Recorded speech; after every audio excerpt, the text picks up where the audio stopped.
இந்த Umar ibn Abdul Aziz ரஹ்மத்துல்லாஹி அலைஹி பிள்ளைகளை வளர்த்தாரு, தங்கமாக வளர்த்தார். உமர் இப்னு அப்துல் அஜீஸ் ஜனாதிபதி அப்துல் மலிக் இப்னு மர்வானுடைய மகள் பாத்திமா என்ற பெண்ணை திருமணம் செஞ்சவர். 11 ஆம்பளை பிள்ளைகள், 11 ஆம்பளை பிள்ளை. 2-3 நாள் இல்ல, இந்த 2-3 நாளை வச்சு அதனாலே கொண்டையில படுத்து போயிட்டு இவனு கூடு கட்ட, இவனுக்கு வாகனம் வேண்டி அதை யோசிச்சு யோசிச்சு எத்தனை பேர் கலவனாய். 11 பிள்ளை சக்கராத்துடைய வருத்தத்தில் இருக்கிறான். சக்கராத்துடைய வருத்தத்தில் இருக்கிறான். தம்பி மாறும் கூட்டாளி மாறும் வந்தான். சொன்னாங்க உமர் இப்னு அப்துல் அஜீஸ் கிட்ட, நானா நீங்க பெரிய சொத்துகளோட வசதியோடு இருந்தீங்க. உங்களோட வைஃபும் அப்துல் மலிக் இப்னு மர்வானுடைய மகள், பெரிய குடும்ப பொம்பளை. நீங்களும் பெரிய இடத்தில் இருந்துட்டு போறீங்க. உங்களோட ஒரு புள்ளக்காவது ஒரு சொத்தை எழுதாம போறீங்களே. சொத்து எழுதுற சுன்னத் இருந்தா, ஹலாலான சொத்து இருந்தா எழுதி வச்சுட்டு போறது சுன்னத். நீங்க எழுதிட்டு போகல. நாங்க இந்த இடத்துக்கு வராமலேயே எங்கட பிள்ளைக்கு இது எழுதிக்கிறோம், இந்த கடை அது இது என்றெல்லாம் லிஸ்டுகளை போட்டாங்க. முன்னாள் சக்கராத்தில் இருந்த மனுஷன் உமர் இப்னு அப்துல் அஜீஸ் ரஹ்மத்துல்லாஹி அலைஹி சொன்னாங்க, என்ன கொஞ்சம் எழுப்பி உட்கார வைங்க. உட்கார வச்சு என் பிள்ளைகள் எல்லாரையும் கூப்பிடுங்க. எல்லாரையும் கூப்பிட்டாங்க.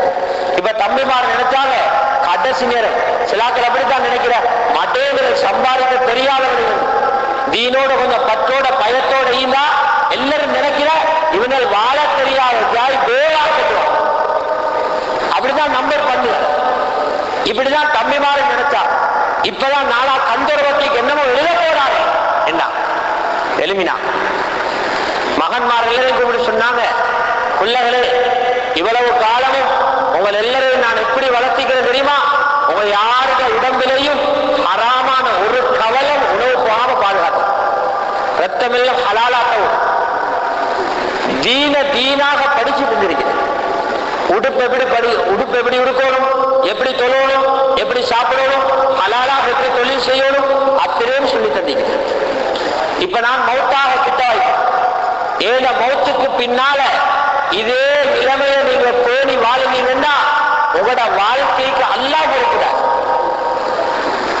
குர்ஆனில நல்லடியார்களுடைய வாழ்க்கையை தரமாக நடத்துறது அவன் பொறுப்பெடுக்கிறான் என்று குர்ஆன் சொல்லி, நல்லடியார்களுடைய பிள்ளைகளை அல்லாஹ் பொறுப்பெடுக்கிறான். இந்த ஆயத்தை விட்டாங்க. நான் மௌத்தானதுக்கு பின்னால நீங்களோட வாழ்க்கையை சேஞ்ச் பண்ணி துனியாவுக்கு பின்னால ஓடவும், சொத்துக்களை சேர்க்கவும், சொத்துக்களுக்கு பின்னால அலைஞ்சி திரியவும் ஆரம்பிச்சீங்கன்னா உங்களுக்கு கேவலங்கள் வரும். அந்த கேவலங்களை நினைச்சு நான் கவலைப்பட போறதும் இல்லையா? இவ்வளவுதான் சொன்னான். உமர் இப்னு அப்துல் அஜீஸ் ரஹ்மத்துல்லாஹ் கொஞ்ச நாளையில வஃபாத்தாங்க. ஹாஃபிஸ் இப்னு கஸீர் போன்றவங்க எழுதுறாங்க, எந்த தம்பிமார் தன்னுடைய பிள்ளைகளுக்கு சொத்துக்களை எழுதி வச்சுட்டு நானாக கேட்டு பெருமை பேசினாங்களோ, காணி எழுதிக்கிறோம், அதை எழுதிக்கிறோம், இது எழுதிக்கிறோம், பிள்ளைகளை துனியாவை காட்டி கொடுத்துட்டு போனாங்களோ, அந்த பிள்ளைகள் அவ்வளவு பேரு பக்தாதுடைய தெருவில பிச்சை வாங்கிட்டிருந்தாங்க. எந்த உமர் இப்னு அப்துல் அஜீஸ் ரஹ்மத்துல்லாஹ் தீனையும் தக்வாவையும் ஹலாலையும் படிச்சு கொடுத்துட்டு போனாரோ, அவர்களோட பிள்ளைகள் அவ்வளவு பேரு துனியாவில் ஒவ்வொரு ஏரியாவில் கவர்னர்களாக நியமிக்கப்பட்டார். அல்லாஹ்வுடைய வாப்ப நல்லவரை நல்ல வழியை காட்டினார், அல்லாஹ் பாதுகாத்தார். அவரோட மூத்த மகன் இருந்தார் ஆசிம். இமாம் இப்னு ஜௌசி எழுதுறாங்க, உமர் இப்னு அப்துல் அஜீஸ் ஜனாதிபதியாக பைஅத் செஞ்சுட்டு வந்து லுஹரை தொழுதுட்டு உட்கார்ந்து இருக்கிறார். ஜனாதிபதி பதவி எடுத்த மகன் என்ன கேட்பார்? அந்த கம்பெனி எனக்கு தாங்க, இதை தாங்க, இந்த மினிஸ்ட்ரி தான், அதான கேட்பார். இது மகன் வந்திருக்கிறார் ஆசிம். உமர் இப்னு அப்துல் அஜீஸ் கேட்கிறாங்க, வாப்பா அரசாங்க பொருளிக்கு திரைசேரி, இந்த திரைசேரியில முஸ்லிம்களிடமிருந்து அநியாயமாக பறிக்கப்பட்ட எத்தனையோ காணிகள், எத்தனையோ பணம், எத்தனையோ சொத்துகள் இருக்குது. இவைகளை உரியவங்களை தேடி கொடுக்கிற பொறுப்பு இப்ப உங்களுக்கு, நீங்க தலைவரா இருக்கிறீங்க, உங்களோட இதை கொடுக்கலையான்னு கேட்கிறார். இப்பதான் ஜனாதிபதி வாப்ப சொன்னாரு, மகன் நேற்றாவதான் நான் ஜனாதாவில கலந்து கொண்டு கஷ்டப்பட்டு வந்திருக்கிறேன், கொஞ்சம் ராக எடுத்துட்டு லிஸ்ட் எல்லாம் எடுத்து பார்த்து பங்கிடுவோமே என்று சொன்ன உடனே மகன் ஆசிம் கேட்டாரு, அந்த நேரம் வரும் வரைக்கும் உலகத்தில்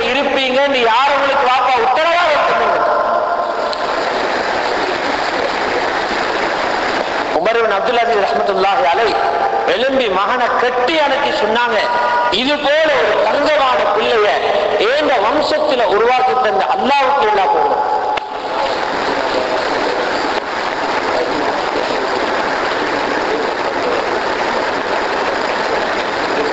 ஆக கண்ணியமான மேலான பெரியார்களே, சகோதரர்களே, இப்படியாக துனியாவை மையமாக வச்சு எங்களை வாழ்க்கை அமைஞ்சிடாம, நாங்க ஒவ்வொருத்தரும் காப்பீடுகள் இல்ல, அந்நிய மதத்தில் உள்ளவங்க அல்ல, அவங்களோட போக்கில போறவங்க அல்ல, நாங்க ஒவ்வொருத்தரும் முஸ்லீம்கள், அல்லாஹ்வை பயந்து போறவங்க.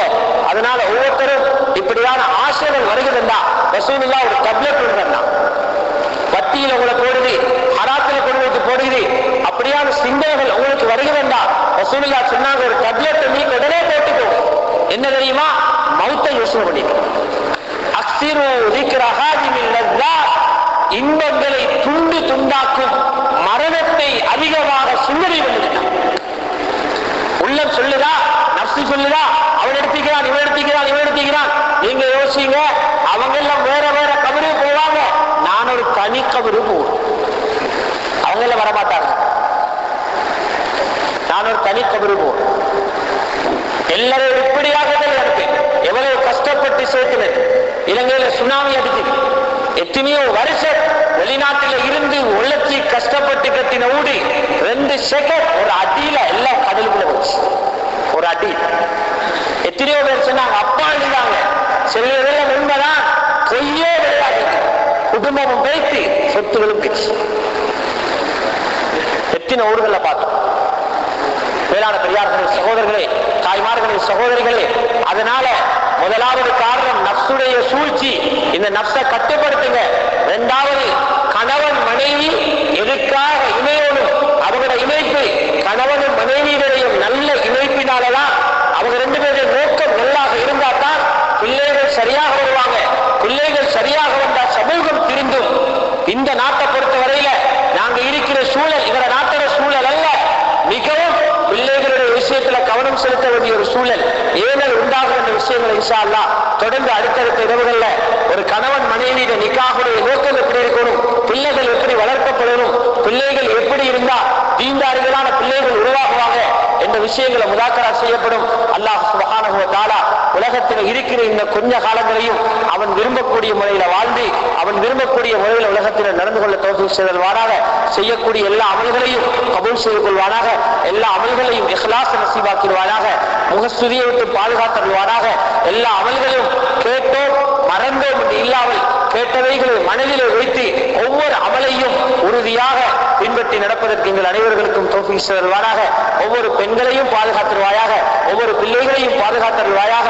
பெண்கள் உலகத்தில் பெரிய ஃபித்னாவுக்கு காரணமாக இருக்கிறார்கள். யா அல்லாஹ், அவர்களுடைய உடைகள், அவர்களுடைய நடத்தைகள், அவர்களுடைய புழக்கங்கள் அனைத்தையும் உன்னுடைய ஹபீப் ஸல்லல்லாஹு அலைஹி வஸல்லம் அவர்களுடைய குடும்பம் எப்படி இருந்ததோ அதே போல் அமைச்சு கொடுத்தருவாயாக. அந்த பெண்கள் நரகத்தில் போய் விழுந்துடாம அவர்களையும் பாதுகாத்தருவாயாக. வாலிபர்களை பிள்ளைகளை பாதுகாத்தருவாயாக. சமுதாயத்தின் கண் குளிர்ச்சியாக அவர்களை ஆக்கிடுவாயாக. அவர்களை கொண்டு சமுதாயத்துக்கு நாசமும் கேடும் சீரழிவும் வந்து விடாமல் நீ பாதுகாத்தருவாயாக. இறுதி நேரத்தில் லா இலாஹ இல்லல்லாஹ் முஹம்மதுர் ரசூலுல்லாஹ் என்ற கலிமாவை மொழிந்தவர்களாக இந்த உலகத்தை விட்டு பிரிந்து ஜன்னத்துல் ஃபிர்தௌஸ் என்ற உயர்ந்த சுவனத்தை அடைய எங்கள் அனைவர்களுக்கும் தௌஃபீக் செய்தல்வானாக. ஆமீன். வாஹிரு தஅவானா அல்ஹம்துலில்லாஹி ரப்பில் ஆலமீன். அஸ்ஸலாமு அலைக்கும் வரஹ்மத்துல்லாஹி வபரகாத்துஹு.